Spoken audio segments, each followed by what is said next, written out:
Después Moisés le dijo a Aarón: acércate al altar y ofrece tu sacrificio expiatorio y tu holocausto. Haz propiciación por ti y por el pueblo. Presenta la ofrenda por el pueblo y haz propiciación por ellos, tal como el Señor lo ha mandado. Aarón se acercó al altar y degolló el becerro como sacrificio expiatorio por sí mismo. Sus hijos le llevaron la sangre, y él mojó el dedo en la sangre y la untó en los cuernos del altar, derramando luego la sangre al pie del altar. Luego quemó en el altar la grasa, los riñones y el lóbulo del hígado del animal sacrificado, tal como el Señor se lo había mandado a Moisés. La carne y la piel las quemó fuera del campamento. Después Aarón degolló la víctima del holocausto. Sus hijos le llevaron la sangre y él la derramó alrededor del altar. También le fueron pasando los trozos del animal y la cabeza, y él lo quemó todo en el altar.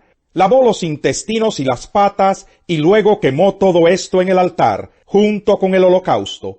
Entonces Aarón presentó la ofrenda del pueblo, es decir, el macho cabrío del sacrificio expiatorio. Lo tomó y lo degolló, ofreciéndolo como sacrificio expiatorio, como hizo con el primero.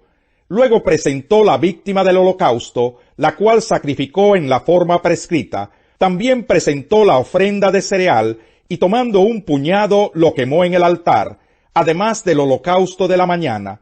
Después degolló el toro y el carnero como sacrificio de comunión por el pueblo. Sus hijos le llevaron la sangre, y él la derramó alrededor del altar, pero tomó la grasa del toro y del carnero, es decir, la cola, el sebo que recubre los intestinos, los riñones y el lóbulo del hígado, y lo puso todo sobre el pecho de las víctimas para quemarlo en el altar. Aarón meció ante el Señor el pecho y el muslo derecho de las víctimas. Fue una ofrenda mecida, tal como Moisés se lo había mandado. Aarón levantó las manos hacia el pueblo y los bendijo. Una vez que terminó de ofrecer el sacrificio expiatorio, el holocausto y el sacrificio de comunión, se retiró del altar. Moisés y Aarón entraron en la tienda de reunión.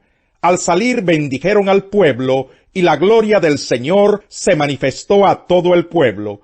De la presencia del Señor salió un fuego que consumió el holocausto y la grasa que estaban sobre el altar.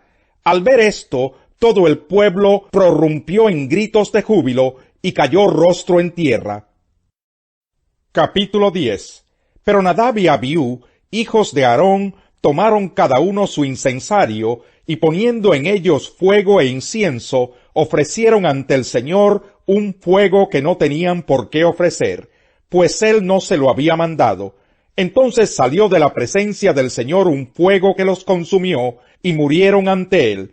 Moisés le dijo a Aarón: de esto hablaba el Señor cuando dijo: entre los que se acercan a mí, manifestaré mi santidad, y ante todo el pueblo manifestaré mi gloria. Y Aarón guardó silencio. Moisés mandó llamar a Misael y a Elzafán, hijos de Uziel, tío de Aarón, y les dijo: vengan acá y retiren del santuario a sus hermanos, sáquenlos del campamento. Ellos se acercaron, y tomándolos por las túnicas, se los llevaron fuera del campamento, tal como Moisés lo había ordenado. Luego Moisés les dijo a Aarón y a sus hijos, Eleazar e Itamar: no anden ustedes con el pelo despeinado, ni se rasguen los vestidos.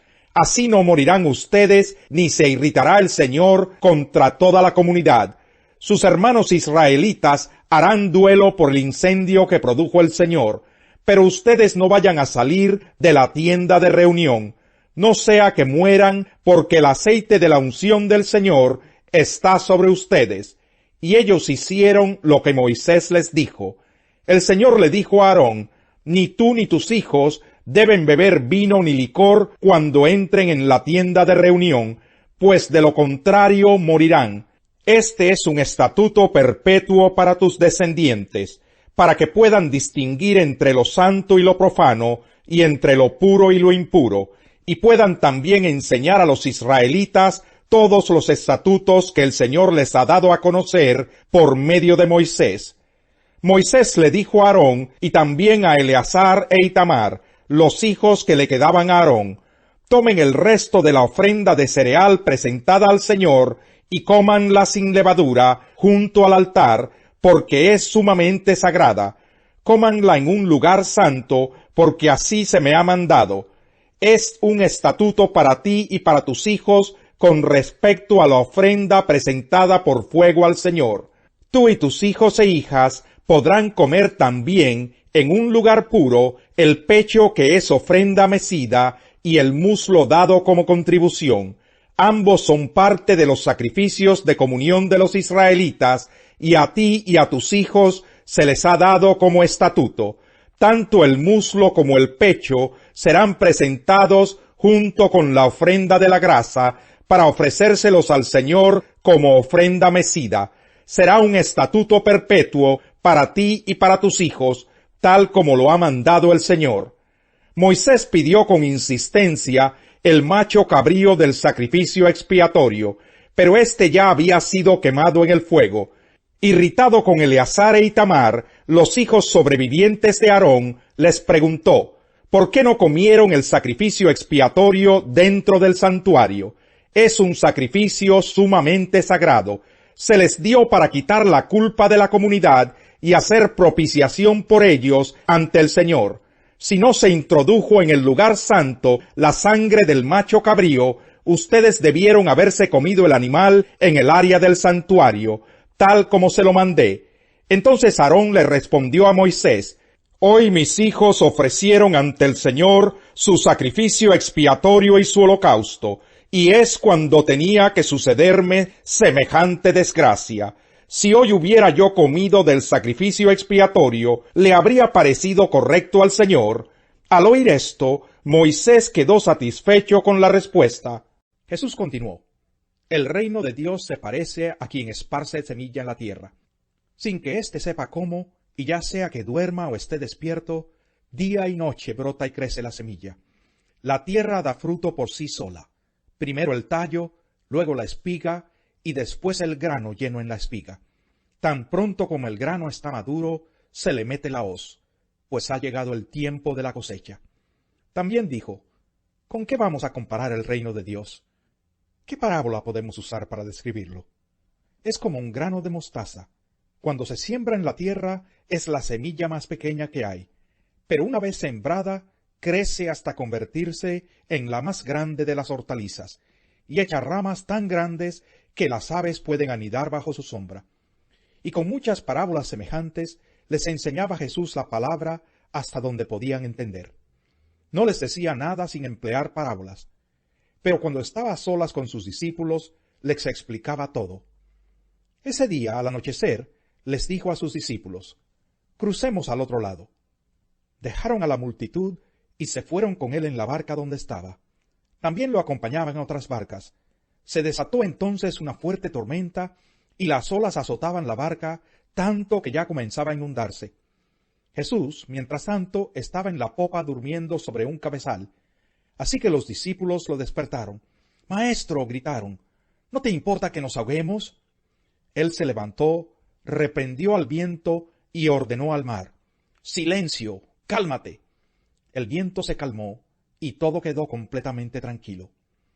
«¿Por qué tienen tanto miedo?», dijo a sus discípulos. «¿Todavía no tienen fe?». Ellos estaban espantados y se decían unos a otros, «¿Quién es este que hasta el viento y el mar le obedecen?». Capítulo 5. Cruzaron el lago hasta llegar a la región de los Gerasenos. Tan pronto como desembarcó Jesús, un hombre poseído por un espíritu maligno le salió al encuentro de entre los sepulcros. Este hombre vivía en los sepulcros y ya nadie podía sujetarlo, ni siquiera con cadenas. Muchas veces lo habían atado con cadenas y grilletes, pero él los destrozaba, y nadie tenía fuerza para dominarlo. Noche y día andaba por los sepulcros y por las colinas, gritando y golpeándose con piedras.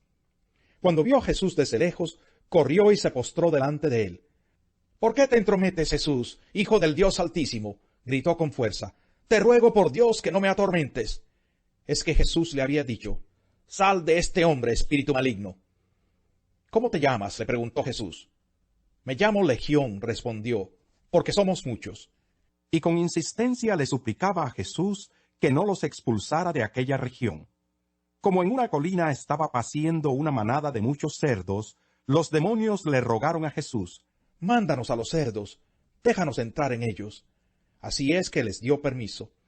Cuando los espíritus malignos salieron del hombre, entraron en los cerdos, que eran unos 2000, y la manada se precipitó al lago por el despeñadero, y ahí se ahogó. Los que cuidaban los cerdos salieron huyendo y dieron la noticia en el pueblo y por los campos. Y la gente fue a ver lo que había pasado. Llegaron a donde estaba Jesús, y cuando vieron al que había estado poseído por la legión de demonios, sentado, vestido y en su sano juicio, tuvieron miedo. Los que habían presenciado estos hechos le contaron a la gente lo que había sucedido con el endemoniado y con los cerdos. Entonces la gente comenzó a suplicarle a Jesús que se fuera de la región. Mientras subía Jesús a la barca, el que había estado endemoniado le rogaba que le permitiera acompañarlo. Jesús no se lo permitió, sino que le dijo: «Vete a tu casa, a los de tu familia, y diles todo lo que el Señor ha hecho por ti y cómo te ha tenido compasión». Así que el hombre se fue y se puso a proclamar en Decápolis lo mucho que Jesús había hecho por él, y toda la gente se quedó asombrada. La boca del justo imparte sabiduría, y su lengua emite justicia. La ley de Dios está en su corazón, y sus pies jamás resbalan. Los malvados acechan a los justos con la intención de matarlos, pero el Señor no los dejará caer en sus manos, ni permitirá que los condenen en el juicio. Pero tú espera en el Señor, y vive según su voluntad, que Él te exaltará para que heredes la tierra. Cuando los malvados sean destruidos, tú lo verás con tus propios ojos. He visto al déspota y malvado extenderse como cedro frondoso, pero pasó al olvido y dejó de existir. Lo busqué y ya no pude encontrarlo. Observa a los que son íntegros y rectos. Hay porvenir para quien busca la paz, pero todos los pecadores serán destruidos. El porvenir de los malvados será el exterminio. La salvación de los justos viene del Señor. Él es su fortaleza en tiempos de angustia. El Señor los ayuda y los libra de los malvados y los salva, porque en Él ponen su confianza. El justo se ve coronado de bendiciones, pero la boca del malvado encubre violencia. La memoria de los justos es una bendición, pero la fama de los malvados será pasto de los gusanos.